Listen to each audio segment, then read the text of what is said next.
Décideurs engagés, l'émission TV de l'Hémicycle qui révèle les décideurs et nous permet de comprendre ce qui, chaque jour, leur donne envie de se battre et de réussir.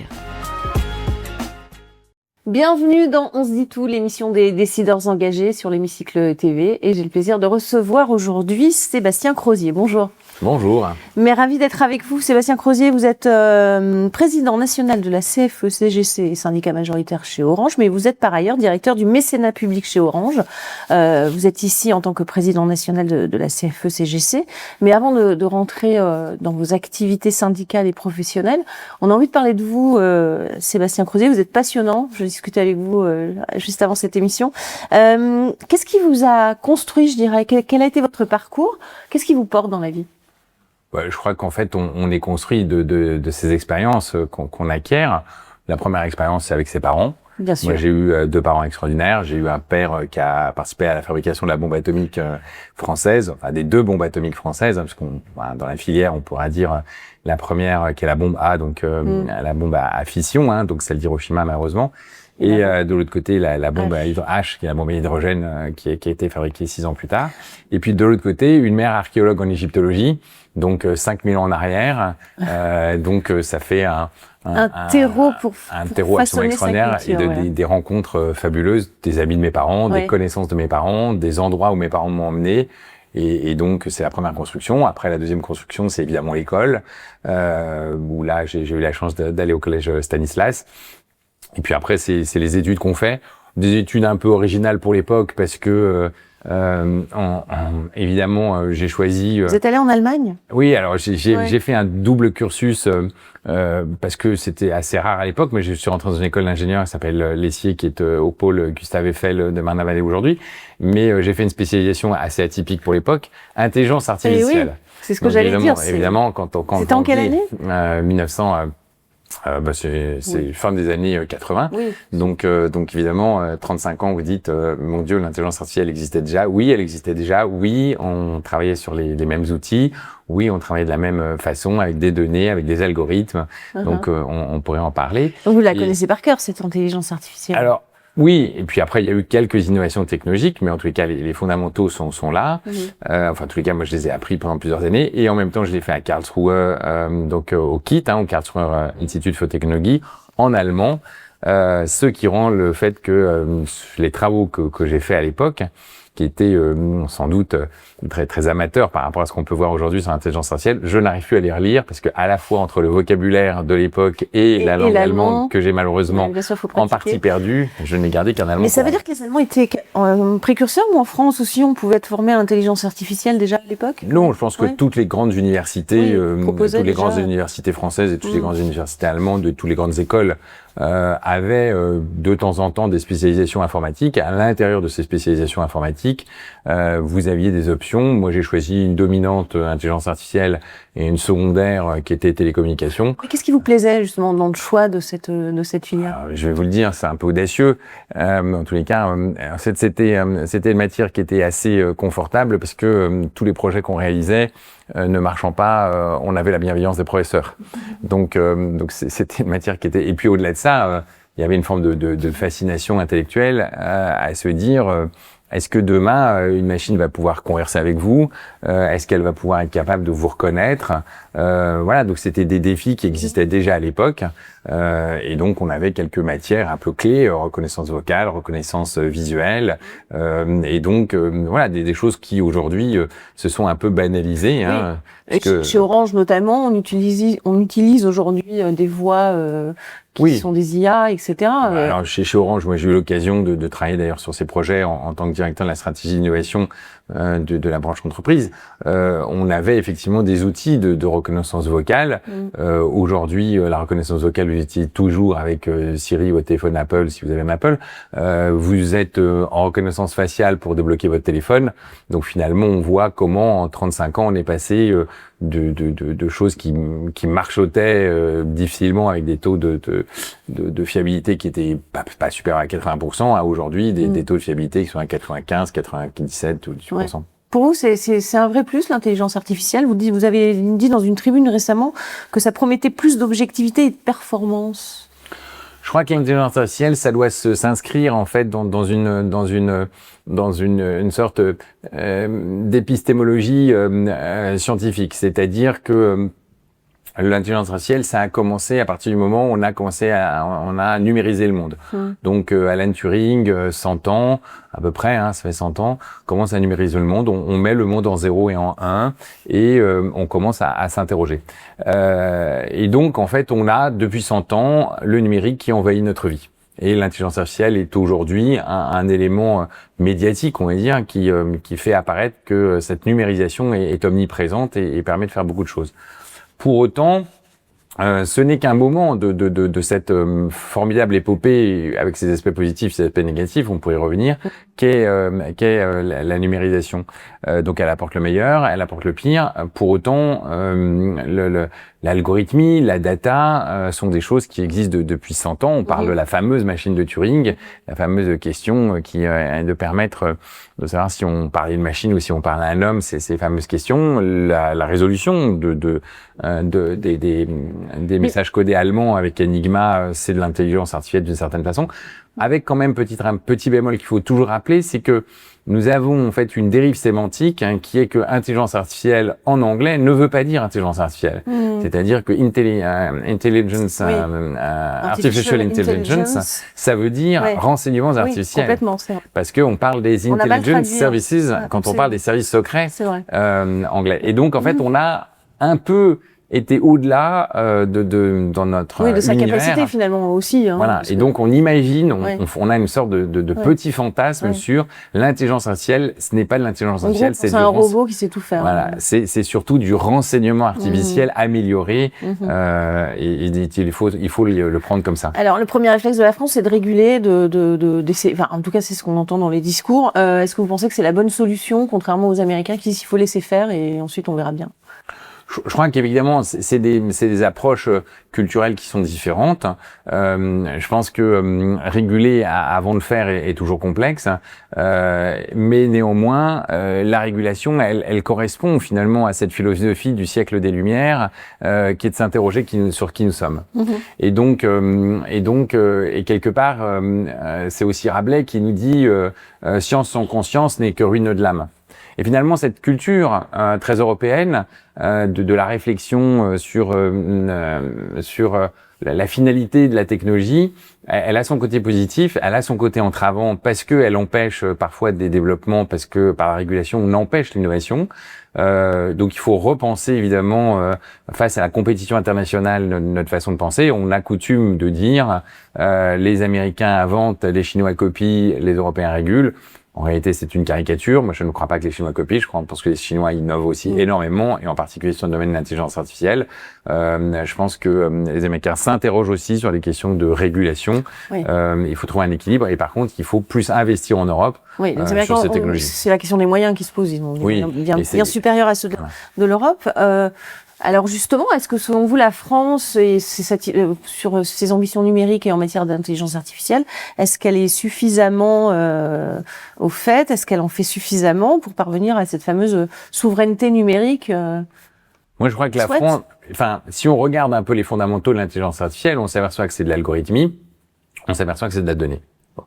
L'algorithmie, c'est globalement une excroissance des mathématiques.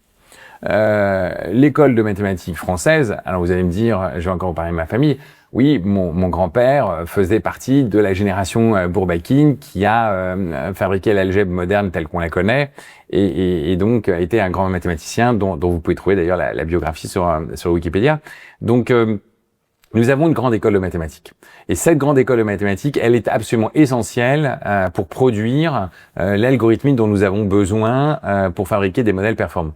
Donc là-dessus, la France, elle a un atout absolument indéniable. Nous devons continuer, nous devons investir dans les écoles de mathématiques, dans cette filière, dans les universités, dans les écoles. Nous devons trouver les moyens, les ressources de consacrer des moyens à cette école absolument extraordinaire. Comme tout à l'heure, on parlait de l'école nucléaire qui, en 1939, a été la première école mondiale sur la question nucléaire. Donc là-dessus, on a un vrai avantage et on a de vraies opportunités. Il faut conserver cet avantage, cette opportunité. Sur la question des données, c'est un sujet qui est absolument passionnant. Les données sont désormais partout. Évidemment, la question de la régulation, parce que ça peut être des données personnelles sur lesquelles il ne faut pas empiéter sur la vie des gens. Il faut laisser une liberté à chaque individu. Il faut les protéger aussi et pouvoir les garder chez soi. Oui, alors les protéger, les garder, le respect de la vie privée. Vous savez comme moi que la liberté des uns s'arrête où celle des autres commence. Donc ce sont toujours des équilibres. La liberté collective par rapport à la liberté individuelle. Oui, non, mais quand je dis garder chez soi, c'est que les États-Unis ont la plupart des données. Alors après on pourrait parler effectivement des questions de souveraineté et de la question de nos données et de l'alimentation que les données vont donner aux algorithmes. La France a créé un observatoire de la souveraineté numérique récemment. Oui, mais si on finit juste un instant sur la question des données, les opérateurs télécoms sont les premiers producteurs de données parmi les entreprises numériques. Parce que malheureusement ou heureusement, vous êtes en permanence géolocalisé, sinon le téléphone ne marche pas. Vous faites beaucoup de choses avec votre téléphone, donc en fait, on arrive à savoir énormément de choses avec les applications numériques. Donc évidemment, c'est un vrai débat, et c'est pour ça que les opérateurs sont un élément de nos souverainetés qui fait qu'on ne peut pas laisser les opérateurs de chaque pays être aux mains depuis ces centrales étrangères. Ça poserait des vraies questions de souveraineté. Dans le même temps, la France, on l'oublie trop, et peut-être la régulation là-dessus devrait être travaillée, possède, en termes de données de santé, le plus grand réservoir de données de santé du monde, parce que notre système de santé est remarquable et reste remarquable.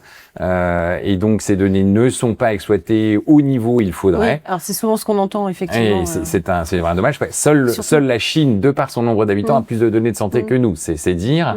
Et en fait, nous n'en profitons pas. Or, nous savons que les nouveaux progrès de la médecine se baseront sur de l'algorithmie et de la data, c'est-à-dire de l'intelligence artificielle. Parce qu'il y a des réticences encore à les partager, à les mettre en réseau. Voilà. À la fois, il y a des réticences qui peuvent être légitimes, qu'on peut comprendre, mais moi je dis à chacun, nous sommes déterminés par notre génétique. La première chose qu'on a à faire, c'est on regarde les maladies de ses parents et d'un point de vue purement préventif, à toutes les maladies de vos parents, vous avez statistiquement une chance sur 2 de les avoir. Donc globalement, si en prévention, il faut aller dans cet axe-là. Et on pourrait aller beaucoup plus loin sans pour autant être intrusif dans la vie des patients. Et là, évidemment, c'est la question du collectif contre l'individu. Très vite, parce que c'est passionnant, mais le numérique, ça engendre aussi beaucoup d'émissions de CO2, finalement. Comment est-ce qu'on peut faire un numérique responsable, selon vous? Est-ce qu'il faut tendre vers ça? Alors, le numérique, déjà, ça fait pas du CO2. Le numérique, ça consomme de l'électricité. Oui, ça paraît mais c'est pas complètement la même chose parce que la France a de nouveau une filière qui s'appelle la filière nucléaire, qui est une des premières filières dans le monde, qu'on n'a pas assez protégée, qu'on n'a pas assez développée, que des idéologues ont démoli, d'ailleurs au travers de... Vous êtes un fervent défenseur de la filière nucléaire, j'imagine, avec votre papa en plus. D'une part, je l'ai vu, d'une part, j'ai appris à ne pas en avoir peur. J'ai vu les lobbies, qui ont essayé d'entraver le développement de nos filières nucléaires. Nous allons un jour vers la fusion. La fusion qui est sans doute quelque chose d'encore difficile à réaliser, sera peu consommatrice de ressources et abîmera peu la terre. Donc il faut essayer d'aller vers les petits soleils, ce qu'on appelle les petits soleils, pour être en version simplifiée. Et donc cette énergie risque d'être presque illimitée d'un point de vue électrique. Donc c'est pas le numérique qui pose un souci. Alors le problème, c'est qu'évidemment la croissance de la consommation numérique est trop forte pour être simplement sous forme électrique nucléaire. Donc évidemment, ça génère du CO2, mais peut-être qu'on a une réflexion collective. Je suis pas sûr que des pays comme la Chine soient très enthousiastes à l'augmentation du CO2 parce que ça rogne leur côte, et donc ils font de très gros efforts aussi et ils installent des dizaines de centrales nucléaires parce que c'est la question électrique. Il faut qu'on réfléchisse collectivement à la fois à des usages où le numérique permet de diminuer le CO2 parce qu'il y a des usages qui le permettent, et puis de l'autre côté, il faut effectivement avoir une énergie propre, donc une énergie nucléaire. Dans un premier temps à base d'uranium, dans un deuxième temps à partir de l'hydrogène d'ici 50 ou 100 ans. On va passer à la question de nos partenaires. À présent, question de VL Media pour commencer. VL Media, c'est juste après le jingle.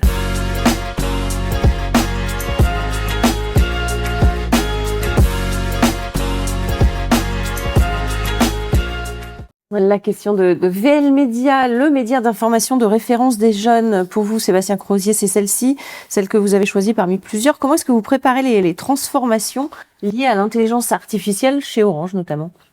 Alors, comme je l'ai dit, l'intelligence artificielle, c'est une évolution, une étape du numérique. Donc le numérique, il a existé, il y a eu des ruptures qui ont été extrêmement fortes. L'introduction des ordinateurs ou des micro-ordinateurs dans la banque a évidemment transformé le métier de la banque. Plus d'écriture manuelle sur des grands livres comptables. Les secrétariats ont été bouleversés par l'arrivée des ordinateurs. L'internet a bouleversé il y a 25 ans et on se rendait pas très bien compte. La téléphonie mobile a bouleversé le monde avec l'arrivée des smartphones auxquels personne finalement ne s'attendait, si ce n'est Hans Nook, le créateur de la marque Orange, qui disait le téléphone sera la télécommande de la vie, et je pense qu'on n'en est pas loin finalement. Donc en fait, dans une entreprise qui est un opérateur, il y a une recherche constante d'utilisation des outils numériques, algorithmes, data, traitement de cette data, traitement de ces algorithmes égale intelligence artificielle. Donc tous les jours, dans tous les outils, tant pour répondre aux clients que pour répondre, pour prévenir, pour faire du préventif sur la gestion des réseaux, pour être en capacité de savoir où est-ce qu'il faut mieux déployer. On l'utilise, donc c'est omniprésent, même si ça ne s'appelle pas toujours intelligence artificielle, parce que on a associé intelligence artificielle en particulier à intelligence artificielle générative, mais l'intelligence artificielle générative, c'est quelques pourcents de l'intelligence artificielle et des algorithmes qu'on utilise tous les jours chacun. Question de Solon à présent. Solon qui est l'agence qui accompagne les dirigeants dans leur stratégie de visibilité et d'influence sur LinkedIn.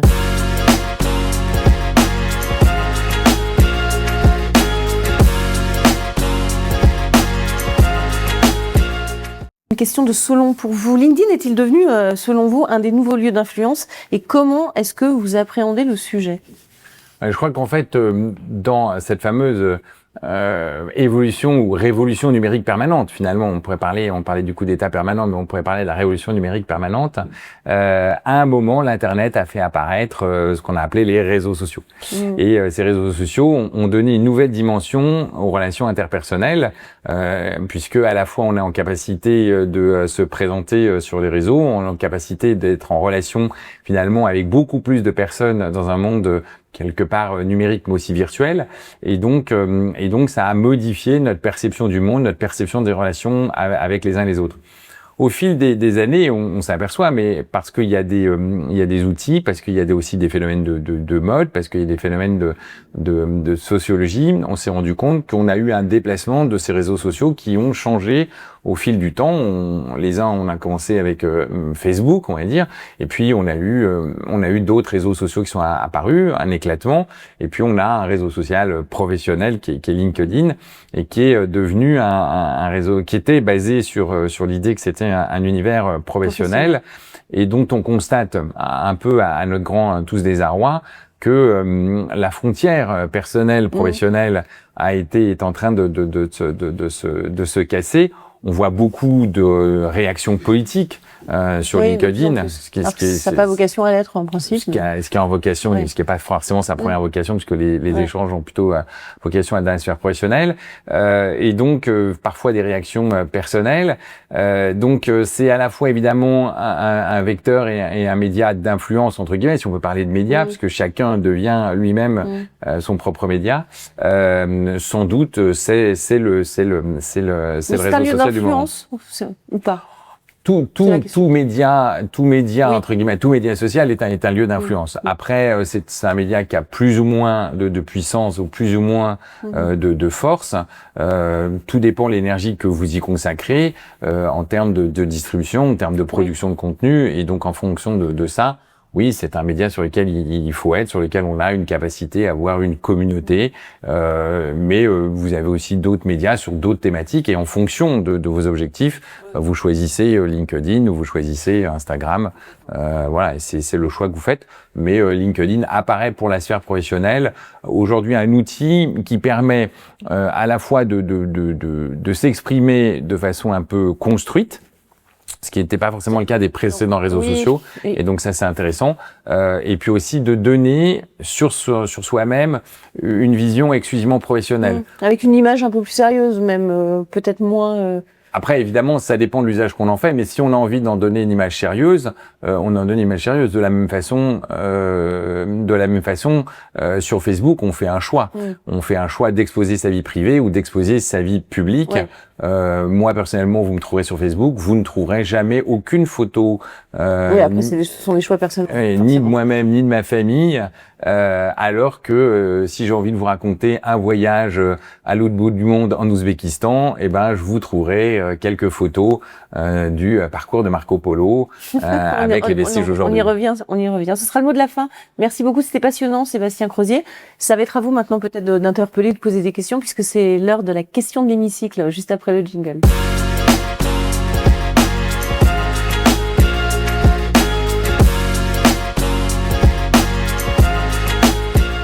La question de l'hémicycle. Sébastien Crozier, qu'est-ce que vous avez envie de leur dire à ces femmes et ces hommes qui nous gouvernent, comme si vous étiez à l'Assemblée nationale? Vous avez 1 à 2 minutes, c'est à vous.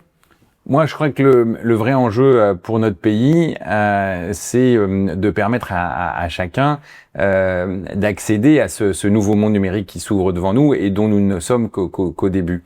Ce monde numérique, il n'est pas naturel. Et donc il est un véritable défi pour que chacun s'y sente à l'aise. Ce qui est le principal obstacle dans ce monde numérique avec lequel on peut faire beaucoup de choses, c'est la complexité. C'est-à-dire, nous avons, au nom de la puissance de ce numérique, au nom de l'intelligence artificielle, nous avons construit un monde aux règles multiples, extrêmement complexes, extrêmement difficiles, extrêmement inaccessibles, et sur lesquels même les outils numériques se trouvent en situation de blocage. L'IA générative, vous lui posez une question, 40% de bonnes réponses seulement. Donc, ça ne sera pas une aide pour trouver une solution à une question complexe qu'on a réussi à comprendre de façon complexe. Donc moi, je dis juste au gouvernement, ou gouvernants plus exactement, à ceux qui nous gouvernent, faites-nous un monde simple, parce que le monde a besoin de simplicité et que le numérique ne doit pas être une réponse à la complexité qui est créée. Regardez, revenez 30 ans en arrière, on pouvait faire une fiche de paye à la main. Aujourd'hui, impossible sans avoir un logiciel. Quel intérêt? Qu'est-ce qu'on a gagné? Qu'est-ce que la société y a gagné? Sauf que plus personne ne sait qu'à lire sa fiche de paye. Voilà les exemples qui montrent que le numérique a dégradé l'accessibilité au savoir et à la compréhension des plus fragiles de notre pays. Voilà, ce sera le mot de la fin. Merci beaucoup, Sébastien Crozier. C'est vrai on parlait dans une émission précédente du retour du papier finalement, mais ce sera le thème d'un autre dialogue entre nous. Merci beaucoup d'avoir participé à On se dit tout. Merci à vous pour votre fidélité et on se retrouve très très vite pour un prochain numéro. Décideurs engagés, l'émission TV de l'hémicycle qui révèle les décideurs et nous permet de comprendre ce qui chaque jour leur donne envie de se battre et de réussir.